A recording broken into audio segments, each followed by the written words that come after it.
Welcome to my podcast. I'm brand new to all this. I'm just kind of dabbling with it all and figuring things out. It's kind of fun to figure out, just kind of going with the flow along the journey, experiencing all kinds of technical difficulties and learning all kinds of things about making podcast/podcast videos. So, in this podcast, it's basically a podcast for, I would say, people who are looking to hear other people's stories on their journey to purpose. So that's the name of this podcast, a journey to purpose. Now, of course, my basic brand name is in front, Spirit Warrior Love, a journey to purpose. Um, I decided to start this podcast just for my own experience.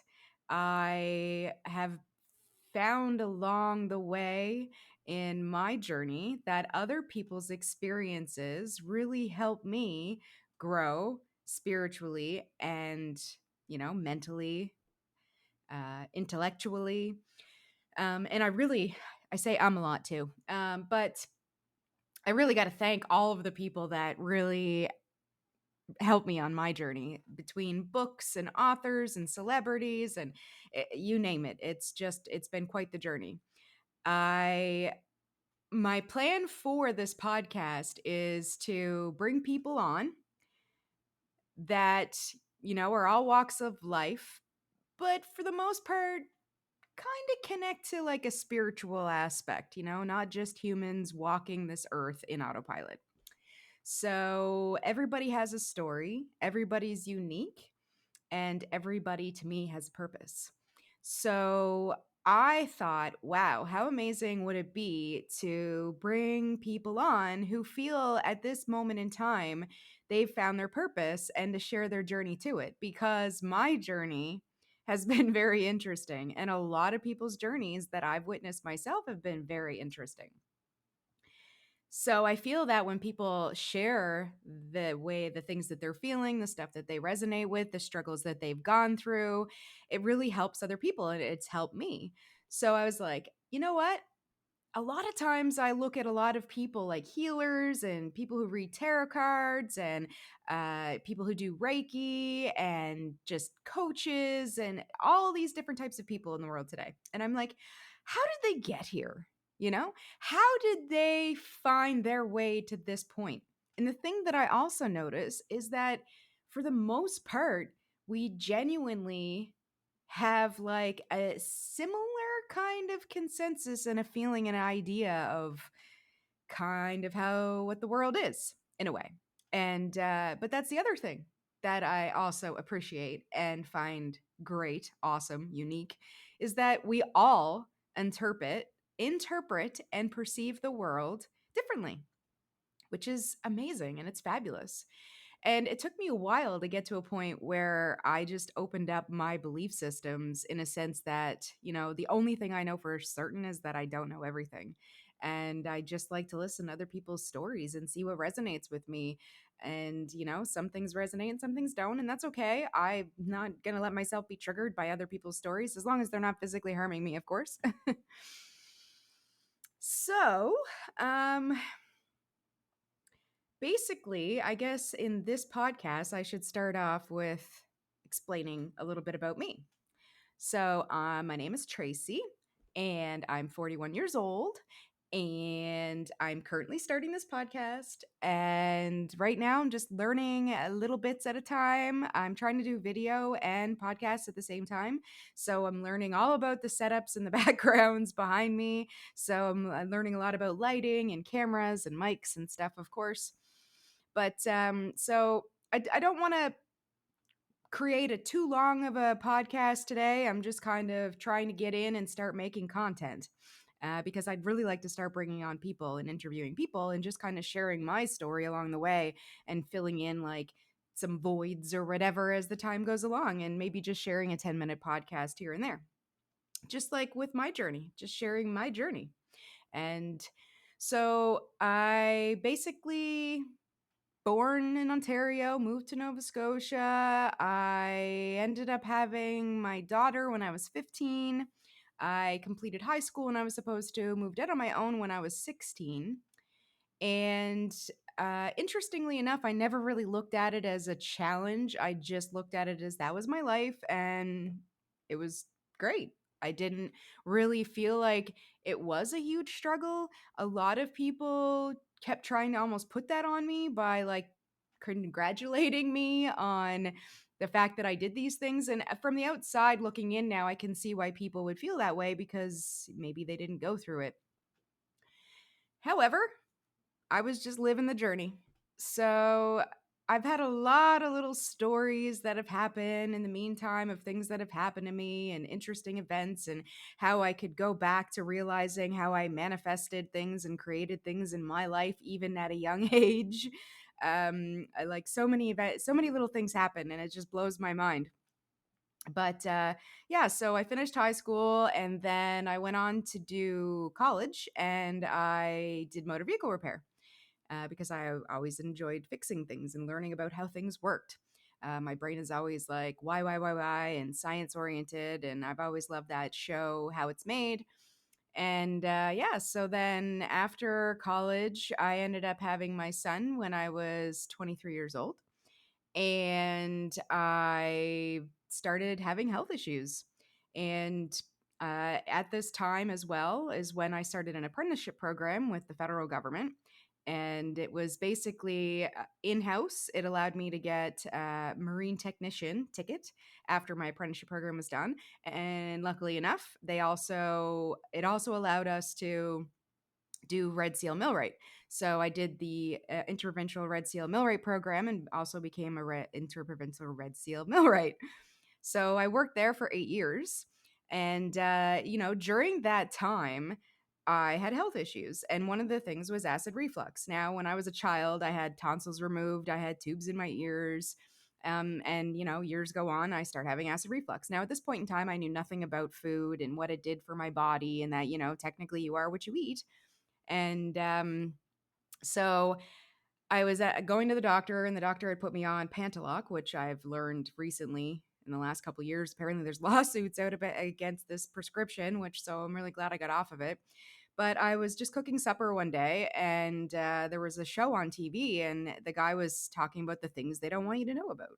So I decided, okay, maybe I should be watching this because he mentioned acid reflux. So I turned the stove down and I went out to the TV to watch what the guy was saying. And he was talking about apple cider vinegar with the mother and digestive enzymes. Now, back in that day, that wasn't that long ago. Oh my. So that was like 2006, I think. So it was really hard to find apple cider vinegar and digestive enzymes, but I did manage to find them and they worked. I no longer had, if I stopped taking the Pantaloc or whatever, I wouldn't get these uncontrollable, crazy chest pains. It felt like I was having a heart attack and dying at 23 and 24 years old. And yeah, I'm just sorry. I'm just trying to do the math. I forget the years and dates and stuff sometimes. And so anyway, regardless of all that, I went to my doctor. My doctor said, well, if it works, then continue. I got off the Pantaloc and all was good. So as time went on, I decided I should lose some weight because I wasn't feeling very healthy and I was considered overweight. So I hired a personal trainer, and the personal trainer actually introduced me to Tusker Reno and the Eat Clean diet. And I started reading these books, and I was just blowing me away about the food industry. I had no idea, just no idea. So I started looking for these types of foods, and it was really, really hard to find. I'd go into grocery stores, and they just didn't even know what I was talking about. Now, living in a small area in Canada, I guess the US would have had more open ability to this stuff. But anyway, at that time is when I would start going to like the farmers markets and getting like local produce and fresh produce, like organic produce. And I also found a couple health food stores. Well, one of them made their own like products, like they would make healthy vegan products and also wheatgrass. And then there was a health food store that was above her location. So I would go to both of these places at least once a week, and I'd spend hours there. I'd be talking to both owners.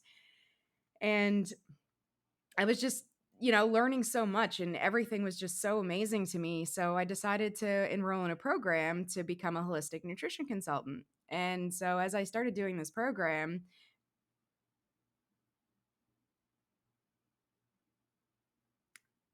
apparently I lost connection to the server.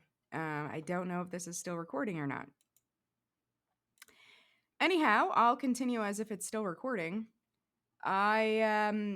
So at this time, I started this program, and I felt, like I really need to really offer this somewheres else. Like, I was living in a small town that basically it took 25 minutes one direction or the other direction to have a grocery store that supplied some of the products that I wanted to buy. So I thought I should really open a health food store. Like, I really want this information to get out there. I really want people to know what's going on and that they can heal naturally. And if we were eating proper foods, that we wouldn't probably feel the way that we do. And so after talking to these two individuals, these small business owners, very frequently, I decided I'm doing it. I'm going to open this health food store. So I jumped into that and put in a leave of absence with the federal government, and they had only approved, I think it was 6 months, 3 months or 6 months, and I had asked for a year. And anyway, at the end of my leave of absence, I didn't know whether or not things were going to be good with my health food store or not, so I just basically quit. Um, I really wanted to give the health food store a go. And so that was in 2013. And then in 2016, I went to Costa Rica and did yoga teacher training. And when I did this yoga teacher training, it really opened me up in a whole different understanding. So, for starters, I was open up on this nutritional side and how, a lot of the foods we're eating today make us sick. And then I started opening up on this more spiritual perspective. And also in my holistic nutrition course, there was a lot on mind, body, and spirit. So I was like, okay, there's definitely something to this all. And I was starting to feel that at my health food store, it wasn't really going as great as I thought it would be. And that again, years later, today, I understand why self sabotage and different things.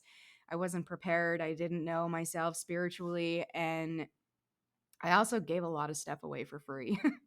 It's different when it's a service and it's your time, which is also very valuable. But I was paying for product and basically giving it away because I really just wanted to help people, and some people just couldn't afford it.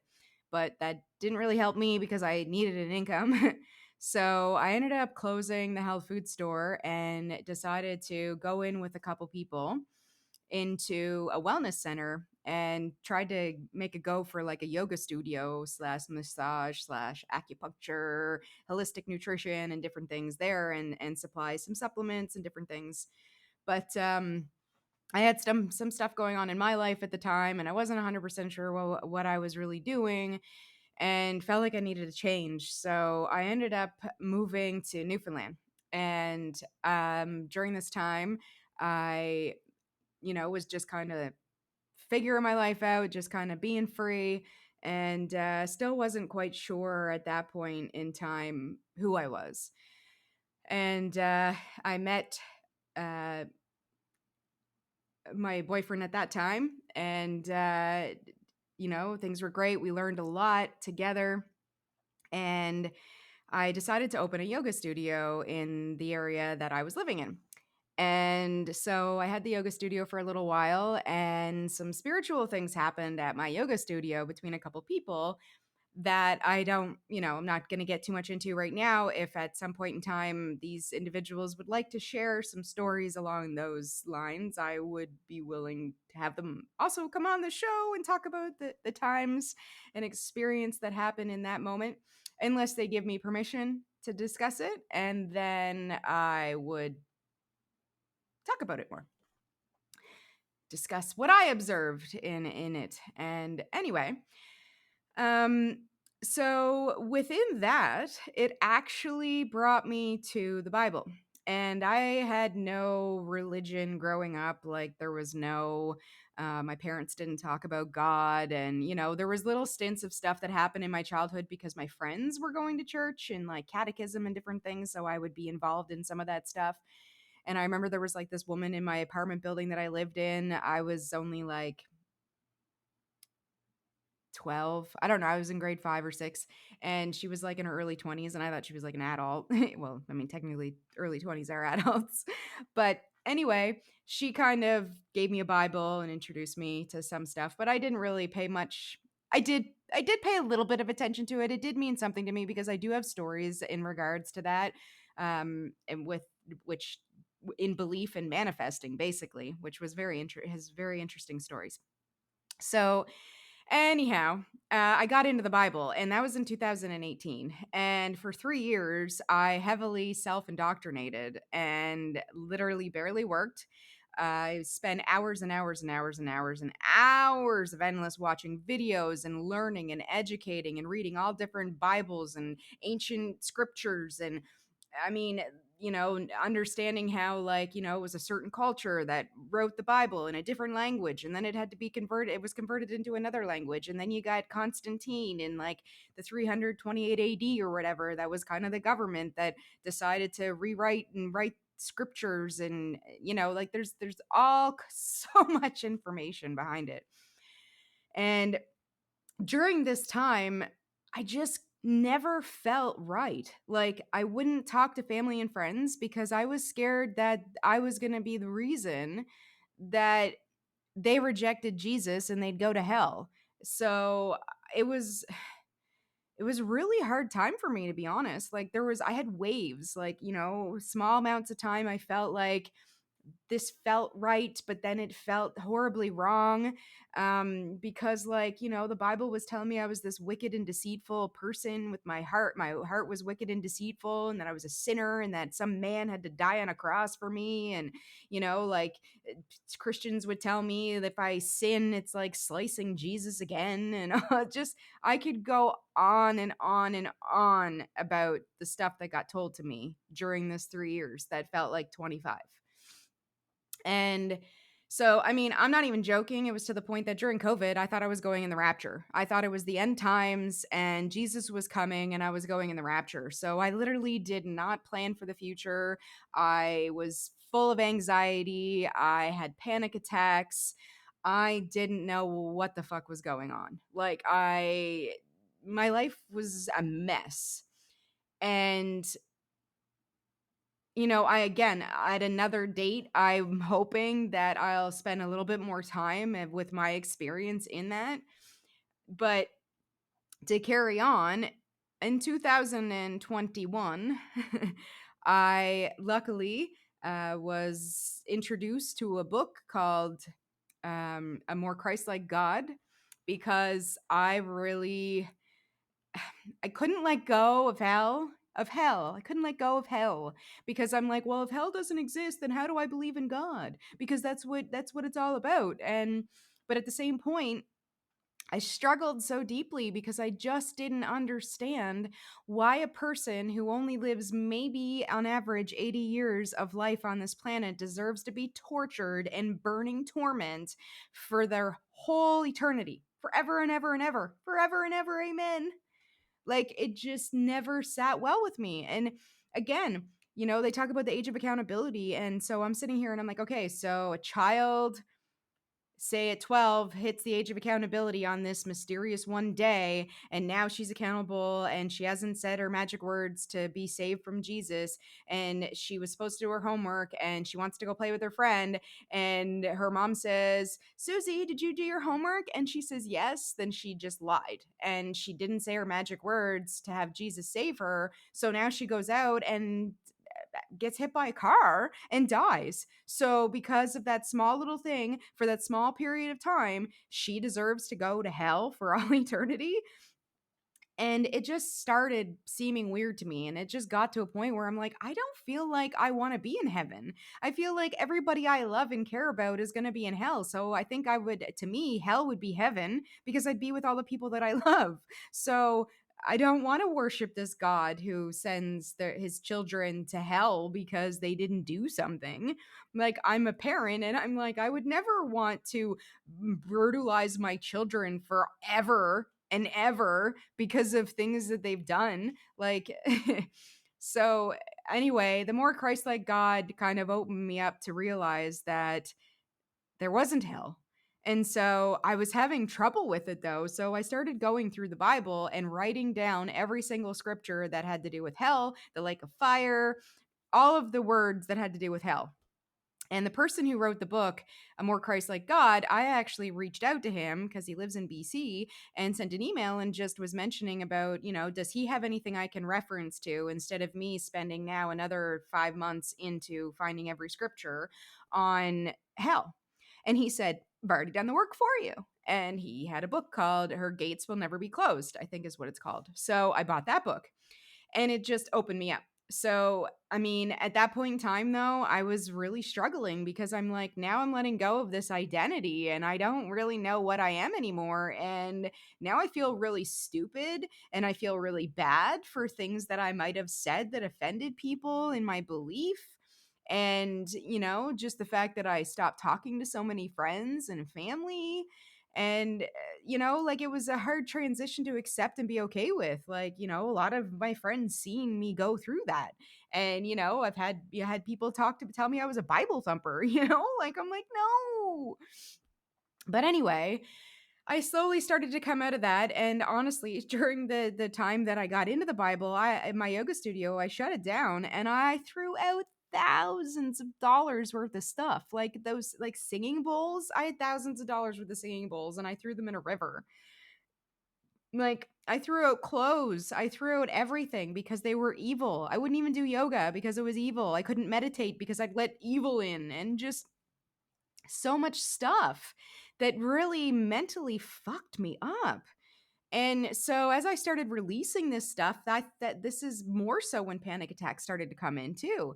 And anxiety and just really not knowing what I was doing. But luckily enough for me, it was interesting. Just as I was releasing all of these belief systems, before I got into the belief systems, I was listening to a singer called Sam Garrett, and I would have his music on at my yoga studios and stuff. And, during my yoga or during my Bible times and hell God times, I basically had to stop listening to that music because it was demons. It was, they were bad.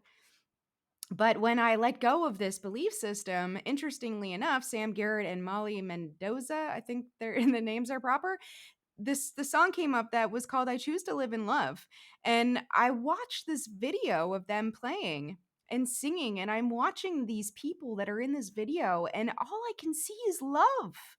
Like, there's so much love and acceptance, and I'm like, this is what I'm yearning for. Like, this is what feels right. As I sat and watched all these videos and dealt with Christians and different people, like, nothing was love like this. Like, this was love. And everything I ever did before, like music and songs and stuff, it was always people worshiping something outside of them and not basically saying that they're love. It was always like, it's about struggles and thankful and worship to this outer being. And so it was challenging for me going through that process. And so I was grateful when I stumbled upon this song. And not gonna lie to you, I listened to this song over and over and over and over on repeat so much. And then I started listening to other songs, of course, and I ended up joining their what do you call it, Patreon. And I learned so much in the Patreon. I was able to play some of their music and sing some of their songs. And when I would sing their songs, like, it just opened my heart and it felt right. So, carrying on with life, I started, opening back up to the modalities of like breath work and getting back into my yoga and meditation and manifesting and really starting to feel better. Like I was just opening up so much more spiritually, and I was really starting to go into awareness and observing my thoughts and feelings. And then I'd start, when these panic attacks would come in, I would be able to now, because I was spending so much time in awareness, I was now able to know when these panic attacks were going to come in because I could feel it coming before it actually happened. Whereas before, I was just it. I was so locked in autopilot that I was not aware of my body and my feelings and just what was going on. And after being able to spend time in awareness, I was able to separate what my thoughts and feelings were with who I really am energetically and spiritually. So I was taking prescriptions to help me in times of panic attacks, but then I started being able to observe them before they came in. So I kind of knew what to do. And honestly, what I started realizing after all of it, and I no longer have panic attacks anymore because I worked my way out of it subconsciously. That was programs. These were part of my subconscious programs, and this is where I really started getting into like Joe Dispenza. And a big part of my journey right now even is like reading Neville Goddard's books. And the reason why his books resonate with me is because I was so deep into the Bible, and now I'm reading his books and seeing how he interprets. Again, every single person has an interpretation of scriptures in the Bible, but he interprets them into the conscious mind. And I'm like blown away because I'm like so familiar with the Bible, and he talks about these certain scriptures and explains different things, and I'm like, holy crap, that's exactly what it is, and that's what it means because I experience it and I observe it and I get it. And now I know what Jesus was trying to do. This man, if he actually existed, whoever he was, like, I wasn't there. It's books that were written. I can only go by what the books that were written that tell us. So, maybe he was a person and whatever, but I wasn't there. So I'm going to say that I think maybe he was, but I'm sure the stories are not quite the way they are. Well, I know they're not. But anyway, allowing for the separation of the feeling and the thoughts. And so every day is a journey for me, like, because I step back and I observe different triggers and different thoughts and different feelings that come in. And one of the things that I notice still is that sometimes I just have this underlying feeling of yuck and frustration or sadness. And I realize a few things, like, that's my programming. It's a neurological network from my default mode network or subconscious mind that basically that's what it's used to running on. So it also, in that process, when we feel certain ways, fight or flight and things, our bodies uh, emit chemicals like serotonin or cortisol and dopamine, all these different neurochemicals. And so I believe, because this is what I've been experiencing, this is the science that I've been learning and the stuff about the brains and stuff, is that this is my programming. And so I'm observing these things come in. And, another big part of my journey was the Kabbalion and learning about polarity and, dimensions. And, I've opened up in so many different ways that I'm hoping as time goes on, I can talk more about each one of these things. But realistically, I could do a podcast for 10 hours just going on about the things that happen. But I'm hoping that throughout this journey, I can share bits and pieces in better context and get a better experience of it. And in this podcast, I'm really just trying to share an opening and explain my journey because I really want to start bringing people on and letting them explain their journey. And so anyway, I start observing these feelings and it happens. And then I also have self-sabotage. So, I'll get lost in my autopilot and think that I am these thoughts and feelings. And then I'm like, get out of the game, Tracey, get out of the game. But, it's okay. I observe it. I get it. Now I just try to love that Tracey and tell her it's okay. And, a big part of all this too is, you know, the inner child work was a big thing for me as well. And yeah. So I don't want to keep going too long. I just wanted to share bits and pieces of this, and I'm noticing that I really don't have good internet here either. So my recording here keeps saying that it's lagging out. So I'm hoping that it recorded it still. So I'm just gonna stop for now in case it hasn't. This is my first opportunity with this, so I'm really just getting practice and getting my feet wet to figure things out. And yeah, so I hope that you'll tune in. I hope that you subscribe and that this intrigues you. I'm sure that there's people out there that it'll resonate with. And, I'm pretty intrigued. I can't wait to bring people on and listen to their stories. So I hope that you'll tune in and you'll listen and you'll subscribe. I'm connected to all kinds of different platforms. I'm on Spotify and I am on Google Podcasts and also Apple Podcasts. And it's just the name that you see here. My videos will also be available through, I believe, Zencaster. I can give posts, like link posts. And I am planning to take the recording and put it on YouTube.